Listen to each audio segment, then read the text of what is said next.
Yelling, making. swearing. Were you 18 when you made Australia in 2 minutes? Just turned 19. Just turned 19. So I remember watching that on Facebook, and I was just, wow, so funny. Obviously, Thank you. Talk to me about that whole video and what it did to you and for you. Yeah, so I had a very small internet following before that.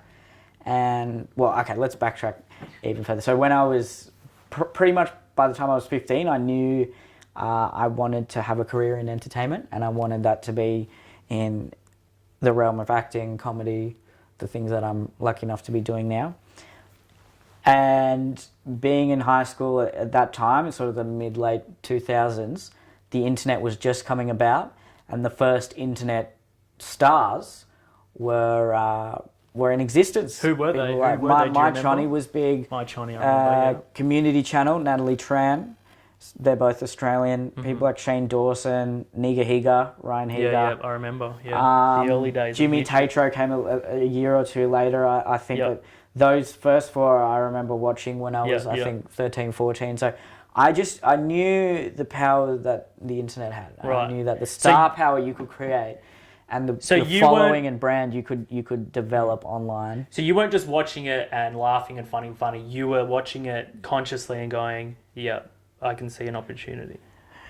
At 15. Yeah, I mean, I don't know if sort of how conscious that level of thinking was, but I sort of, just from seeing that and knowing that people in my high school were talking about these. Superwalk was the other huge one, and they're about to have a TV show. I did like the idea of being in control of your own destiny. What were you doing when you were 15? What were you doing? You were at school? Watching porn. What was I doing? You were at a private... Public school? Public. Selective. Do you have selective schools? Yeah, so all boys? No, it was co-ed. Co-ed, yeah. Okay. Yeah. And when you in like a drama, class or something? I was in all the extracurricular drama class. I was like the king of Caringbah High School drama. Really? Did everything. So you were doing I was a drama nerd, yeah. Every lunchtime stuff, I'd just be doing some sort of drama activity. I loved theatre sports. We won the state competition of theatre sports when I was in high school. I was very, very proactive with all my extracurricular drama Did anyone activities. push you into that? No. You just if anything, my parents were like, all right, in year 11, 12, let's tone this down because you need to focus on your, just traditional academic studies. But they never completely said no or never totally prevented me from doing it. I just loved it. I was just drawn to it. Okay. So it was never something that I just thought I'd use or do. I genuinely have a love for performing and acting and comedy. Yeah. So you had a few years under your belt of performing and being in front of people, making people laugh, thinking on the spot of funny scenarios, things like that. Yeah, of course. I, like I said, did a lot of theatre sports, many a lunchtime and sessions after school. And I did a high school competition called Class Clowns. Yeah. That's like the comedy festival. Yeah, run by the Melbourne underage Comedy Festival. So you had material, you had stand-up material. Yeah. I was lucky enough to win that one. Oh, wow. So I was like a child prodigy of drama. You were. Do you remember? But that doesn't mean anything. Like, if you're a child prodigy of football, everyone's like, oh, this is the guy. It's like, oh, he's just a drama prodigy. No one cares. I don't know about these days, but do you remember any of your material from that? Yeah. My set at Class Clowns was... I talked about I always, even when I started, it was like, boom, controversial, provocative. I talked about the Indian students that were dying in Melbourne. Oh, yeah. They were getting bashed. And I shouldn't laugh about that. But like, what was the punchline? Well, what's the setup? So bad, actually. It was like, I'll pick on a race that'll fight back. And then I wouldn't do any material like that today, would I? It was a bit disempowering towards Indians. But so it was topical stuff. It was topical, and it wasn't just being on a racist. I was talking about how Indians are the most non-violent, people on the planet. And then I did some stuff. I called Bindi Irwin annoying and things like that. I was like, it's nearly as annoying as what was I saying? I was saying something is annoying, but not as annoying as Bindi Irwin. Right. And then this was just pretty soon after, like, her dad died. Oh, jeez. It's not good, actually. But you were I was so unapologetic. I love that. You were utilising, Australian cultural icons. I remember that joke. I said she'll become a porn star. Because I said, have you heard the titles of her DVDs? Bindio and Doing It Like an Animal. Bindio and the Wild Jungle Girl. It's funny. Or oh, still. crikey, it is a big one. Yeah. And you won that? I won that, yeah. What year was that? 2009. Okay, so Yeah. it was not in the full offensive, era. No. Do you remember the judges? One of them was Colin Lane from Leno and Woodley. I remember that much. He would have liked that material. Yeah, well, they clearly did. Then I had some other jokes. I did. It's a joke that I've consistently been doing. I only stopped doing it maybe 2 or 3 years ago, which was, what's up with the TV show Bondi Vet? They should have Broadmeadows Vet, and then I'd impersonate that. And I had a joke about the Beijing Olympics. Okay. That's how long ago we're talking about. What was it? 10 years ago. It's just like, I just impersonated the award ceremony. Okay. So it's just like the winner of this gold medal, Australia. Le vainqueur de cette médaille l'Australie. I've heard you just do that the inundations. Yeah. Because your accents are really good. Yeah. That helps, right? It Being helped. able to do accents. Yeah. Because so acting was really what I wanted to do back then. And because I had a knack for sort of comedic characters, I just gravitated towards stand-up. But it wasn't like I love stand-up, I want to do stand-up. But then as I started to do stand-up, I really developed a love for the craft of stand-up and really enjoy stand-up now. Particularly, even now, I involve a lot of characters and accents into my comedy. So you're 15, you're 16, you're Yeah. killing it in the, at high school. Surely you were a popular guy, or how does that translate back then? I was popular in the sense everyone knew me, and everyone knew me as the kind of drama guy, and there was a popular group of sorts in my high school, and I was sort of on the outer of that group. Was it the jocks in that group? The party boys. Right. Not all of them were jocks necessarily, but the ones that would go out drinking and were probably the most confident. Social guys. The social guys, yeah. But not compared to most of the other public schools around the area, wasn't that sporty, particularly in the place called the Shire in Sydney, Australia. Cronulla, isn't that's where the riots Right next to Cronulla, yeah, Right. yeah. So it's a very it's a sporty area in general. No, I wasn't. I was popular in that. Like I was never sort of bullied or anything like that. Good. I was never like a loner. Yeah. But I was never I was just the drama guy kind of thing, and I had my little close friends that I'd talk to. And I really, drama was really, and acting and performing was just like the thing I loved about high school. It was just my kind of retreat, my haven. Retreat from what? From school? From academics? Yeah, I mean, I did well at school. I got a I was pretty going to high ask you about that ATAR. next. Yeah. What ATAR did you get? 97.8. Wow. Almost 98. Almost as good as you, yeah. But no, wow, that's pretty good. And you got into, good, yeah. I read somewhere you got a scholarship. Yeah, I had a scholarship to Sydney Uni because that scholarship entailed just being able to provide a talent or some sort of external merit as opposed to just your academic ability. So that was based on my drama. Your drama. Yeah, okay, I didn't. yeah. Yeah, I would have thought. I thought it was just your mark. No. There would have been people that got much higher. So what? Just backtracking. What subjects did you do in your final year? In my final year, Maths? I did. Yeah, so I did drama. Drama actually let me down a lot. Because it goes down. It goes down a lot. Goes down. Not only that, we just weren't good at drama. Our class, and it's so subjective, obviously, because they're marking you on a monologue. And I was never good at writing essays. I was always good at performing. I killed it at the public speaking, but writing an essay is just too structured and formulaic. It didn't. Especially at that age, no one can. Didn't bode well with me and just my mind. I could write well, and I'd write all these grand, metaphors and things like that, but it just didn't make sense and it wasn't structured properly. I think everyone at that age writes like that. Yeah. Unless you're Shakespeare. For sure, yeah. I did advanced English. We weren't allowed to do standard English at our school. That was 2. So we had to do minimum 10 units. I just did the 10 units. So English was 2 units, 2 units of drama, 2 units of economics, and then 4 units of maths. So I did a lot of hard, intense maths. Yeah. Yeah. So you're an academically smart guy on both sides of the brain, pretty much. If anything, I think I was more inclined towards the rational mathematics scientific side, but Okay. I just had a creative streak, and I could sort of amalgamate the two.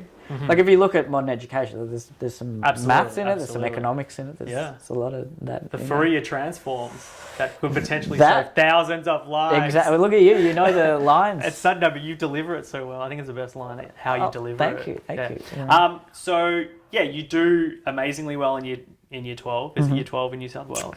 Yeah. Your parents must have been, very proud. They could brag to their friends, they've got a smart kid. And you get into a uni. What happens then? What decisions do you make? I took a gap year, so I didn't go to uni straight away. Surely your parents would have been against that. They would have been like, go do a year and then see what happens. No, they were okay with the gap year. And they knew from 50, I'd told them I'd want to be a comedian. Right. My mum in particular was sort of she'd encouraged me to do the degree first. And I was planning on doing that. And it was a Bachelor of Economics? Yeah. So it would have been a 3-year degree, 3-year and then straight into an investment bank. Could have been, or a government position. He's going to be one of those guys. Could have been one of those guys in a suit, Doing cocaine at the I think that's more fun. end of financial year party. Yeah. Anyway, okay, go on. So you take a gap year. So yeah, take the gap year, and I never had a part-time job in high school because I was doing all the drama. So I wanted one, but my parents were like, well, you've got to... If you're doing all this drama, you've got to have time to study as well. So finished year 12. Your parents didn't want you to have a job. Yeah. That sounds bad. But yeah, in high school they didn't. And but they wanted you to focus on your studies. They were paying they'd give me a bit of pocket money and things. And I did focus on my studies. I was at the library from, straight out after high school till it closed. And while you're at high school? Yep. In year 12, even so you were dedicated. Yeah, I really wanted. You wanted a high mark. I wanted a high ATAR, yeah, and I was aiming for 98, just missed out. But that's all right. In hindsight, it literally does not matter at all. And if anything, should have partied. Should have just So I took a gap year, and when I mentioned before that I was teaching kids drama and improvisation during lunchtimes, I asked the school if I could do that as a paid position outside of school hours. Okay, that's quite entrepreneurial. I was always an entrepreneurially minded, if that's a word. That sort of guy. Yeah, I didn't like the rigidity and. And that was in your gap year. So hang on, going into your gap year, did you have a plan of what you would do in that gap year? Was it just going to be I wanted studying? To travel. I wanted to travel, like every other person on a gap year, and I wanted to start a business of some sort. Drama related, or I didn't. You just thought you wanted to be an entrepreneur. I wanted to. If I wanted to make money and save money, but if I could do it on my own terms, that would be ideal. Which that's everyone's goal. And so I thought, well, what's my talents? What are my gifts? It's just, I've now had like 3-4 years of experience teaching 12-year-olds drama and improvisation. So then the school said, yeah, cool, you can use our drama room for free. I didn't have to pay rent. And I marketed it. I went to the assemblies and things like that. I really tried to engage a lot of the younger grades into acting and improvisation. I was planning it beforehand because when I was still in year 12, I'd get the ones in year 7, year 8 then to perform to the next year 7s and really make sure it was funny and it was enticing for them to join it was called Drama Club. So nerdy. And I was running, for 3 days of the week, I was doing that. I was doing improvisation on Tuesday, coaching the theatre sports teams on Wednesday, and a drama club on Thursday. Improvisation was on Thursday and drama club was on Tuesday. And I charged the kids $10 a week, and there were about 25 kids in each lesson. So I was freshly 18, working 3, 4, maybe 5 hours a week, making about like $500, I think. Sounds like you had a good relationship week. with the school as well. Because to I have the was knack lucky. to, It was. you know, It was because good when in I that finished sense. school, I was like, I never want to come back here. Yeah, fair, But it sounds like you must have had some good teachers and stuff like good that. with the teachers. Yeah. I had a good relationship. Okay, with so the and you were teachers. making that money with the goal of travel Yeah. at that stage. Yeah, I was also a swimming teacher actually. Oh, what? So I became a swimming teacher. And that again, I didn't like it because they were telling me what to do. You got to do this. You got to do that. I just don't like. I'm a free spirit. I'm a white girl. It wouldn't have worked. I wanted to travel, start my own drama Might business. not have worked. It might. It might not have worked in that grad year at Deutsche Bank then. No, no, I don't. Well, it I might could have. not Maybe they done would have that. liked that. But yeah, Would have been about the time of the financial well, the ones who crisis. do really well in that industry Yeah, are probably the ones who are a bit more, Yeah. want to play by their own rules. Like, Gordon Gekko, I don't know, I've seen Yeah. Wolf of Wall. That's my only experience in that world. Anyway, Okay. lost track. What happened? Went Let's keep travelling. talking about that year. Where'd you go? Yeah, so You saved up enough money, or you had a trip planned out in your head? I'd saved up enough money. I'd planned it all out. I wanted to go to places where I thought I'd be coming back to for a future career in entertainment. So LA. Yeah, LA was the first stop. Spent a week in LA, then I went to Montreal in Canada. And it was a Okay, big- because the Montreal Comedy Montreal Festival. Just for Laughs Comedy Festival. Unbeknownst to me, I went during the French-speaking portion of the festival. Okay. So I saw there was an Australian guy, Sam Simmons. I saw him there. Okay. And I was there for 8 days. It got a bit boring after a while. You went there with a goal of doing some open mic or something, or you? I actually, in LA, I did, and so in all this time in 2012, I'd started doing open mics in Sydney. Right. And doing a lot of... So you had material 2 or ready. 3 times a week, I'd do an Okay. open mic, yeah. Right. So I you was had doing all right. material ready to go. I was an usher at the Melbourne Comedy Festival, that's the other thing. Yeah, I was an usher. And I remember you were an ensemble scanning cast. tickets. You were in an ensemble cast. That might was have been the a bit year later. after, All right, let's yeah. keep talking about 18 then. So. Okay, so scanning tickets, and I was the person at the door for Ronnie Cheng when he was just in a 40-seater room, and then now he's on... In Melbourne. Yeah, now he's in Crazy Rich Asians, the movies, and The Daily Show, and... Yep. Yeah, I was staying just around the corner at fair to a say Space Hotel. You were like kind a of hostel. you were kind of hustling. Man, year. that was my hustle period. I was like all about like I'll do anything. I'll bring you coffees. I just want to be a part of this industry and work my way up. Right. So I was just like a wide-eyed 18-year-old. And you had no fear really, like No, you just it went was to very comedy fearless. fit. You just did open mics. You have to do it with open mics. There's not like any sort of process. You have to go there, just talk to the booker and say, hey. Luckily I had the Class Clowns victory, so So hey, I won Class Clowns, can I get an open spot? And then some would say yes, some would say no. Did you have an agent at this stage? Had you No. reached out? Did you have a show reel? No. Not at that stage. I had an acting agent, but they weren't doing anything for me. Right. Okay. And then so Any- traveling. Any LA. other travel? LA, Montreal. LA. I did an open mic in LA, completely died. No laughs. But it was the Comedy Store in LA, so I was like, oh cool, I performed at the Comedy Store at 18. What night was it? The open mic nights. It was all just comedians in the audience. Do you remember the day of the week? Because if it was like early in the week, then it's not really the best crowd anyway. Don't remember what day of the week it would Okay. have been, so I can't remember. Montreal, didn't do any open mic there, and then New York. Why did you die? Just funnily enough, was it Aussie humour? No, because one, it was 18-year-old, my sort of 18-year-old, simple humour, Right. if you will. And it's trying to appease comedians, and comedians are so overexposed The comedians to are in comedy. the audience. Yeah, so Okay. they don't laugh at True. generic jokes. Why do you say you died then? Like why? So I didn't get any laugh. When you say you died, Okay. sorry, that's just a phrase comedians use when they just You get couldn't no engage. laughs. You couldn't connect with the crowd. Yeah, kind of absolutely thing. not. And Right. it's now I look back on it and I think when you're performing to comedians, you can't. Yeah. If anything, you don't want to. If you're making comedians laugh a lot, you're probably not going to make regular punters laugh. But yeah, And don't get me wrong, I'm part of that audience. Like I'm the same. I'll listen to certain jokes and I'll laugh at the bits that are completely different or don't work well and things like is that. there a competitiveness as well where you're just There's like, I'm definitely not that. laughing at that joke? Yeah, there's definitely that. There's definitely that. And yeah, they were all a lot older than me. They were all sort of late 20s comedians that have been doing it for, I assume, a while. And I befriended this one guy that was, I think, maybe 19. What was his name? Kevin. He was like a Guatemalan guy or something. And And he was just trying to make it. yeah, he was trying to make Yeah, it. Like, yeah. that's America. Everyone's trying to make... Everyone's really supportive of, like, big, ambitious dreams. Uh-huh.